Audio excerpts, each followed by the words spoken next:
আউযু বিল্লাহি মিনাশ শাইতানির রাজিম বিসমিল্লাহির রহমানির রহিম। আমরা চরমনাইবাসী সর্বসভার জন্য জাতীয় নেতাদের বক্তব্য শোনার অভ্যস্ত। ছোটখাটো বক্তব্য শুনতে একটু আলিজা লাগে আর দেওয়ার কথাও না, কিন্তু তবুও নির্বাচন আসলে কিছু কথা এলাকায় বলতে হয়। আজকে একটা সংবাদ শোনা যায় ফ্যামিলি কার্ড নামে। আমি বিগত আরো পিছনের বক্তারাও বলে গেছেন, ফেসবুক খুললেও দেখা যায় বিভিন্ন প্রচারণায় ফ্যামিলি কার্ড। আমার মনে হয় এই ফ্যামিলি কার্ডটা কিছুটা আবির্ভাব মনে হয় যে এদিকে রাস্তায় কিছুটা পড়েছে। কারণ কি, বিগত দিনে নির্বাচনী জনসভায় মনে খাওয়াদার বাড়িতে আরো কয়েকবার আমি আসছিলাম। আজকে যেন সেখানে ফ্যামিলি কার্ডের একটু হাওয়া পড়ছে বললাম মনে হয় এরকম একটা পরিবেশ উপলব্ধি করতেছি। যাই হোক, ইনশাআল্লাহ মনে হয় এটা থাকবে না। তবে একটা জিনিস আমি স্মরণ করে দিতে চাই, বাংলাদেশে 2001 সালে নির্বাচনের পরে বর্তমানে যিনি ফ্যামিলি কার্ড নিয়ে 17 বছর পরে দেশে আগমন করেছেন, ওনার মা যখন প্রধানমন্ত্রী হয়েছিলেন 2001 সালে নির্বাচনের পরে, এই দেশে সর্বপ্রথম একটা জিনিস চালু হয়েছিল।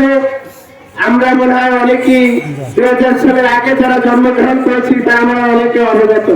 সে জিনিসটা ছিল কি, বাংলাদেশের 10% যেটা খেলাঘাট থেকে শুরু করে মন্ত্রণালয় পর্যন্ত, যে নামটা একমাত্র এই আজকে যে ফ্যামিলি কার্ডের প্রস্তাবনা বের করেছেন উনি এই 10% এই বিষয়টা, এই শব্দটা বাংলাদেশের উপহার দিয়েছিলেন এবং সেটা বিগত দিনে আওয়ামী লীগ সরকারও বাস্তবায়ন করে গেছেন। তাইলে আমি মনে করি চরমোনাই ইউনিয়নের জনগণ যথেষ্ট সচেতন। যেহেতু গ্রামের ভাষায় একটা কথা আছে যে বুদ্ধিমান লোক এক ঘাটে বারবার হোঁচট খায় না। তাইলে আমরা যেহেতু 2001 সালে এরকম একটা উপহার পেয়েছিলাম, ওটার দিকে লক্ষ্য করে রেখে আমরা এই ধোঁকায় যেন না পড়ি।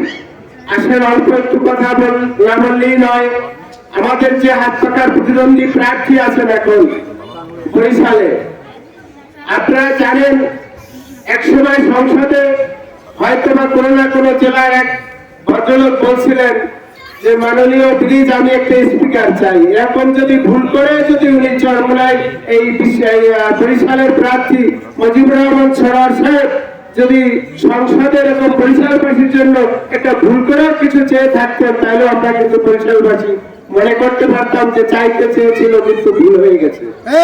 আমার মনে হয় না যে এরকম কিছু স্মরণে আছে। কেউ কোনোদিন দেখেছেন যে সংসদে বসে এরকম বরিশালবাসীর জন্য কিছু আপত্তি করেছেন?